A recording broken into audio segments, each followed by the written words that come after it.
একটা দলের দেউলিয়াত্ব কোন জায়গায় পৌঁছলে আপনারা যখন কথা বলেন গণভোট এবং জাতীয় ভোট একই দিনে অনুষ্ঠিত হবে, গণভোট এবং জাতীয় ভোট একই দিনে অনুষ্ঠিত না হয়ে গণভোট আরো 15 দিন পরে অনুষ্ঠিত হওয়ার মধ্যে পার্থক্যকে এটা একজন সাধারণ সম্মানিত রিকশাওয়ালা বোঝে, কিন্তু আমাদের বড় দল যারা ক্ষমতায় চলে গেছে মনে করে তারা বুঝতে পারে না।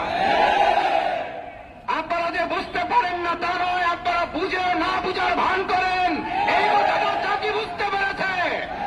গণভোটের মাধ্যমে দাবি আদায় করা ছাড়া বাংলাদেশের মানুষ আগামী দিনে জাতীয় নির্বাচন হতে দেবে না, হতে যে দেবে না।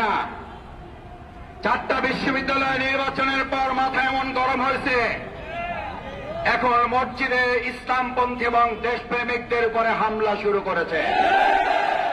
পরিষ্কার বার্তা দিতে চাই, প্রধান অতিথি কথা বলবেন, 24 ঘন্টার মধ্যে নোয়াখালীর সন্ত্রাসীদেরকে গ্রেফতার করতে ব্যর্থ হলে পরবর্তী দিনে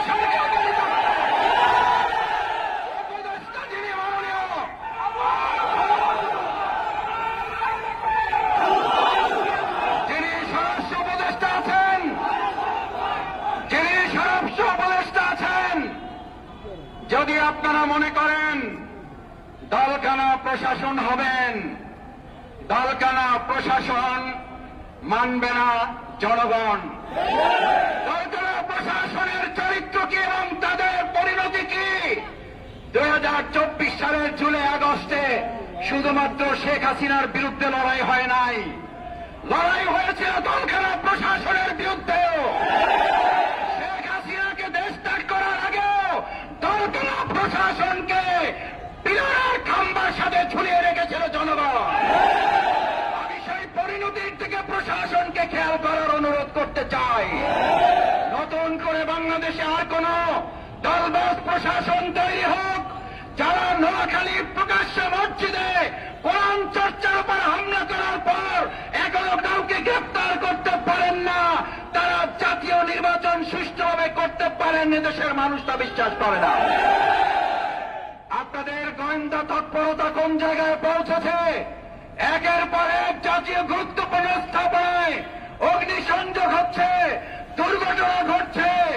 আমরা মনে করি বর্তমান সময়ে যারা আর নির্বাচনে ভালো ফল করতে পারবেন না বলে হতাশ হয়ে পড়েছেন, তারা সহ ফ্যাসিস্টের কিছু প্রশাসনের অংশের সম্মিলিত তৎপরতায় এই কার্যক্রম হতে পারে বলে দেশবাসী মনে করে।